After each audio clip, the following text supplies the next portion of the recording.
Hello అండి, అందరికీ నమస్కారం. Welcome to Rajesh happy world. ఈరోజు మన ఇంటి స్టైల్లో సింపుల్గా వేడివేడి రసం, దొండకాయ కొబ్బరి ఫ్రై, బ్రేక్ఫాస్ట్లోకి టేస్టీ ఎగ్ దోశ తయారు చేసుకుందాం రండి. మరి ఆలస్యం ఎందుకు, మనం వంట మొదలు పెడదామా? వీడియో ఎండింగ్లో ఒక యూస్ఫుల్ థింగ్ గురించి మీకు చెప్తాను. వీడియో చివరి వరకు చూడండి. ముందుగా పాన్లో ఆయిల్ వేసుకొని శనగపప్పు, మినపప్పు, ఆవాలు, జీలకర్ర, ఎండుమిర్చి, వెల్లుల్లి, కరివేపాకు వేసి బాగా వేగనివ్వండి. తర్వాత ముందుగా కోసి పెట్టుకున్న దొండకాయ ముక్కలను వేసి వేగనివ్వండి.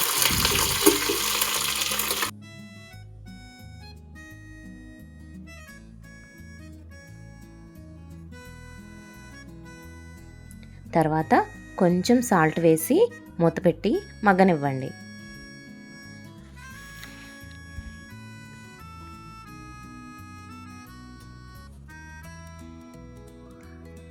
దొండకాయలు మగ్గడానికి మినిమం 20 మినిట్స్ టైం పడుతుందండి. అప్పుడప్పుడు మధ్యలో కలుపుతూ బాగా వేగనివ్వండి.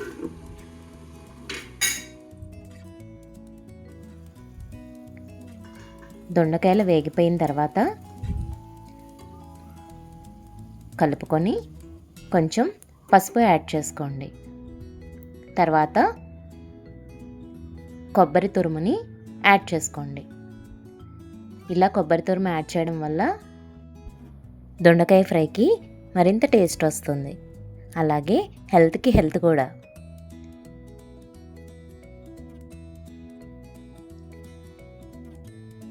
బాగా వేగిన తర్వాత ఆల్రెడీ మనం తయారు చేసుకున్న నట్స్ పౌడర్ని యాడ్ చేశాను.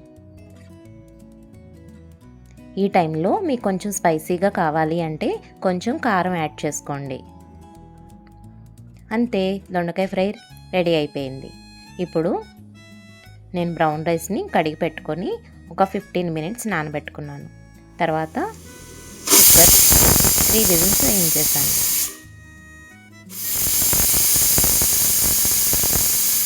అంతే, రైస్ కూడా రెడీ అయిపోయింది.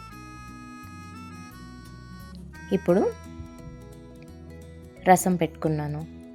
వాటర్లో ఉల్లిపాయ, పచ్చిమిర్చి, చింతపండు, టమాటా, పసుపు, అలాగే ఆల్రెడీ తయారు చేసుకున్న రసం పౌడర్ని కూడా యాడ్ చేసుకున్నాను. ఉప్పు, పసుపు, అలాగే ఒక 2 స్పూన్స్ షుగర్. మీరు కావాలంటే బెల్లం కూడా యాడ్ చేసుకోవచ్చు.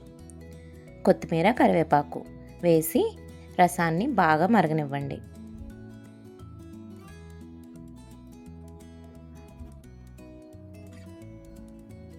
రసం బాగా మరిగిన తర్వాత మనం పోపుకు కావలసిన సామాన్లన్నీ తీసుకొని పోపు వేసుకుంటే మనం రసం రెడీ అయిపోతుంది.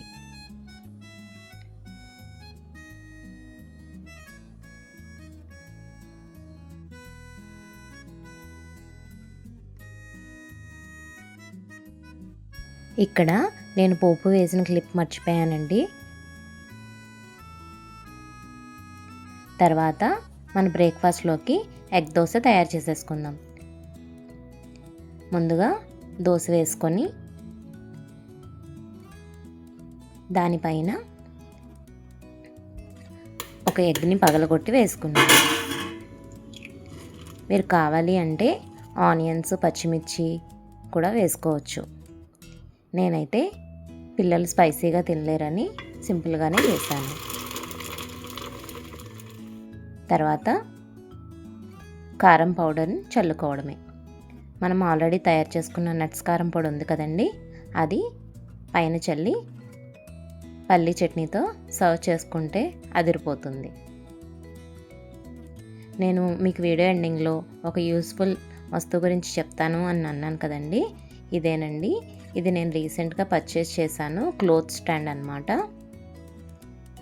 ఇది అపార్ట్మెంట్లో ఉండే వాళ్ళకి బాగా యూజ్ అవుతుంది. ఇది చాలా స్టేబుల్గా ఉందండి, చాలా స్టడీగా ఉంది. ఇది కాస్ట్ వచ్చేసి అరౌండ్ నాకు 3000 పడిందండి. ఇది అమెజాన్లో ఉంది. మీకు కావాలంటే తప్పకుండా ట్రై చేయండి. ఈ వీడియో కనుక నచ్చినట్లయితే please like, share and subscribe. Thank you అండి.